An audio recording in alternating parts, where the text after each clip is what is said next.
दरअसल महाराष्ट्र स्टेट वक्फ बोर्ड ने लातूर के अहमदनगर के तालेगांव के 103 किसानों को नोटिस भेजा। उनकी 300 एकड़ जमीन पर अपना दावा ठोक दिया। इसी मामले को लेकर किसान प्रोटेस्ट कर रहे हैं, सरकार से मामले में दखल की मांग कर रहे हैं। इसी के बाद महाराष्ट्र के डिप्टी सीएम एकनाथ शिंदे ने कहा कि उनकी सरकार किसानों के साथ अन्याय नहीं होने देगी।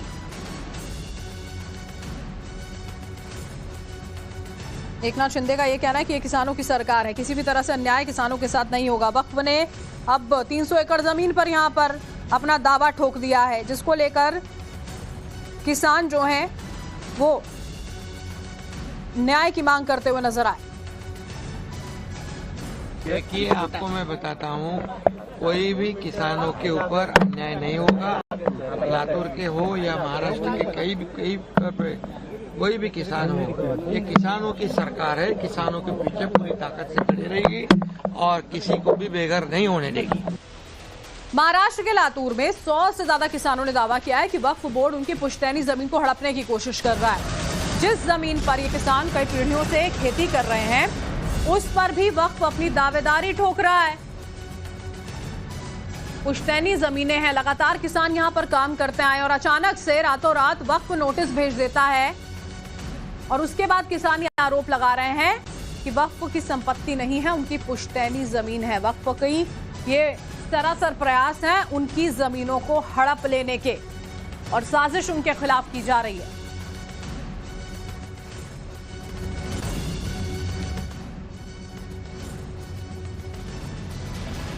पूरा का पूरा मामला सोचिए क्या है यहां पर, वो आपको बताते हैं। लातूर के किसानों ने वक्फ बोर्ड के खिलाफ मोर्चा आखिर यहां पर क्यों खोला हुआ है, समझिए। किसानों की जमीन पर वक्फ जो है वो दावा ठोक रहा है।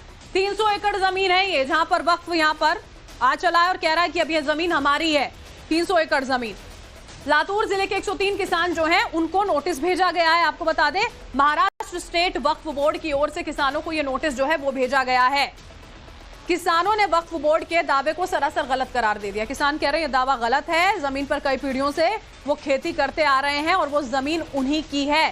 साजिश की जा रही है, जमीन कब्जाना चाहता है वक्फ बोर्ड। किसानों की ओर से ये बात कही जा रही है। महाराष्ट्र स्टेट वक्फ ट्रिब्यूनल में दावा जो है वो किया गया, अर्जी दायर कर दी गई है। अब मामले में 2 सुनवाई है। 20 दिसंबर को अगली सुनवाई होने जा रही है। मेरे को 6 एकड़ जमीन है। वक्त बोल रहे हैं, कोर्ट ने हमको जुलाई में नोटिस भेजी है कि वो ये जमीन जो है तो कोर्ट हमारी है और वो खाली करके दो बोल के नोटिस भेजी वाली है। ये वो नोटिस लेके हम वकील साहब के पास गए, वकील का सलाह लिए। सलाह लेने के बाद औरंगाबाद वक्फ बोर्ड में हम हमारा एक 50 लोगों का वकील पत्र दाखिल करे। अभी वो केस चालू है। क्या मांग है आपकी? हमको कुछ नहीं, सब हमारी जमीन है। 3 पीढ़िया से हम जमीन कसते हैं। वो जमीन जो है सो हमारी रहना ये इतना हमारा ये है, दूसरा कुछ नहीं सर हमारे को। राकेश त्रिवेदी हमारे संवाददाता हमारे साथ जुड़ चुके हैं, उन्हीं का रुख कर लेते हैं। राकेश, 300 एकड़ जमीन किसान कह रहे हैं पुश्तैनी जमीन है, 3 से ज्यादा पीढ़ियां काम करती आई और अब रातों रात वक्फ ने दावा ठोक दिया है।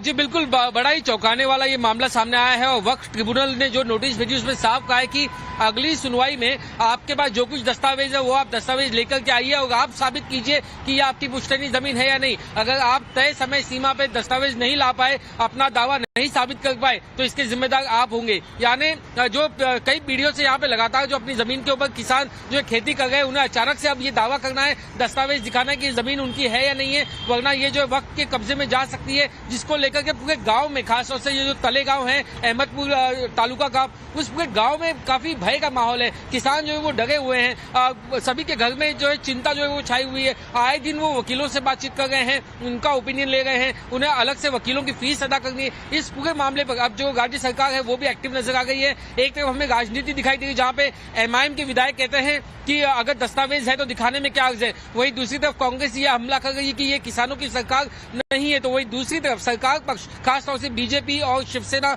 एकनाथ शिंदे गुट लगातार ये दावा कर रहे हैं कि इस मामले में किसी के साथ अन्याय नहीं होगा, पूरी तरीके से जो कार्रवाई फिर से होगी। डिजिटलाइजेशन किया जाएगा उस प्रॉपर्टी का। लेकिन इन सबके बीच में आखिर जो माथा पच्ची है उससे तो उस किसान को ही गुजरना है, जिसको लेकर के अचानक से रातों रात वक्फ बोर्ड ने नोटिस थमा दिया है। तो ऐसे में निश्चित तौर पर किसानों के अंदर काफी भय का माहौल है। आने वाले दिनों में वो इस चीज को लेकर कुछ विरोध प्रदर्शन कर सकते हैं। और सबसे बड़ी बात यह है कि ये सिर्फ किसानों की जमीन नहीं, वहां पे इस बात का भी अब डर है लोगों को कि कहीं पूरे गांव के ऊपर बाद में वक्त जो है वो कब्जा करने के लिए हड़पने की कोशिश ना करे। दूसरे जो इलाके में मंदिर है या दूसरी जो इलाके है उसको लेकर के भी आने वाले दिनों में नोटिस जो है वो वक्फ बोर्ड की ना आ जाए। शुक्रिया राकेश, इस तमाम जानकारी के साथ आप हमारे साथ जुड़े। चले बढ़ेंगे आगे। महाराष्ट्र के लातूर में किसानों को वक्फ बोर्ड के नोटिस पर बीजेपी का रिएक्शन भी सामने आया है। महाराष्ट्र बीजेपी अध्यक्ष चंद्रशेखर बावनकुले ने वक्फ की इसे साजिश करार दिया। उन्होंने कहा कि राज्य सरकार सख्ती से जांच करे, सरकार कड़ी कार्रवाई करेगी। बावनकुले ने कहा कि वक्फ ने बहुत बदमाशियां की हैं, बहुत सारी संपत्तियां हिंदू देवी देवताओं, हिंदू ट्रस्ट और किसानों की हैं, लेकिन वक्फ ने उन पर अतिक्रमण कर लिया, अपने नाम कर लिया। बावनकुले ने निशाना साधा। देखिए, वक्फ बोर्ड ने बहुत बदमाशी की है। कई हिंदू देवता की जगह, कई ट्रस्ट की जगह है, हिंदू संस्थानों के ट्रस्ट की जगह है, कई किसानों की जगह है, जबरदस्ती अतिक्रमण करके वक्फ बोर्ड ने अपना नाम डाला है। सारी जमीन जो नियम के बाहर हड़पी है, सारी जमीन किसानों को और हिंदू देवता के ट्रस्ट को और जिसको भी जिस समाज की जमीन ली है, चाहे मुस्लिम हो, चाहे हिंदू हो, चाहे दलित हो, वक्फ बोर्ड ने सभी प्रकार की जमीन अपने कब्जे में ली है, वो सारी छोड़नी चाहिए और उसके लिए सरकार कड़ी कार्रवाई करेगी। नहीं, ऐसा है कि अगर फार्मर लोगों की जमीन है और वो उनके पास पुरावा है, उनके पास प्रूफ है, तो सरकार उसका सकारात्मक तरीके से विचार करेगा। क्योंकि अगर वो फार्मर की जमीन है, वहाँ वो फसल उगा रहे हैं, तो उनको न्याय देना भी हमारी जिम्मेदारी है। लेकिन उसमें क्या है, कैसा हुआ है, कैसी नोटिस निकली है, ये अभी तक मुझको पता नहीं है। उसके ऊपर बात करना अच्छी बात नहीं है। लेकिन फार्मर लोगों की अगर जमीन रहती है तो उनके ऊपर अन्याय नहीं होगा। वक्फ बोर्ड की जमीन है, ऐसा अगर 7/12 पे है तो ठीक है, बिना 7/12 के तो कोई जमीन ले नहीं सकता। 7/12 मालकी किसकी है वो देख कर ही करना पड़ेगा ना। वक्फ बोर्ड थोड़ी महसूल खाता है कि जाके बोल देगा ये मेरी जमीन है, वो तो महसूल को तय करना पड़ेगा। लातूर में किसानों को वक्फ बोर्ड के नोटिस पर एमएम विधायक मुफ्ती इस्माइल ने बड़ा बयान दिया है। उन्होंने कहा वक्फ किसी की जमीन पर कब्जा नहीं करता है, जिसके पास कागज होंगे जमीन उसी की होगी। बीजेपी सिर्फ झूठ बोलकर लोगों को गुमराह कर रही है। आप पूरे देश के अंदर एक वाकया, एक घटना भी ऐसी नहीं बता सकते कि मुसलमानों ने मंदिर की जगह ले ली हो या मुसलमानों ने किसी की जबरदस्ती जगह छीन ली हो।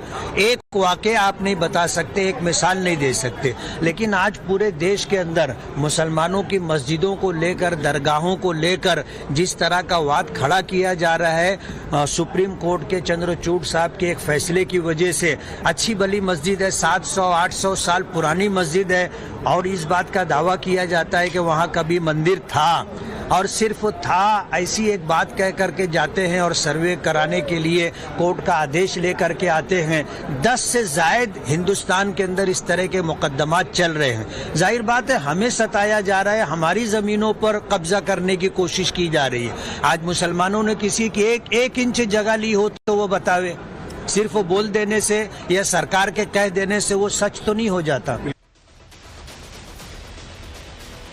और लातूर के किसानों को वक्फ बोर्ड के नोटिस पर कांग्रेस नेता नाना पटोले ने क्या कुछ कहा, सुनिए। देखो, ये स्थिति किस आधार पर वक्फ बोर्ड ने नोटिस भेजा है, क्या उनके अधिकार है, क्या नहीं है, इसकी डिटेल मेरे पास आज अभी नहीं है।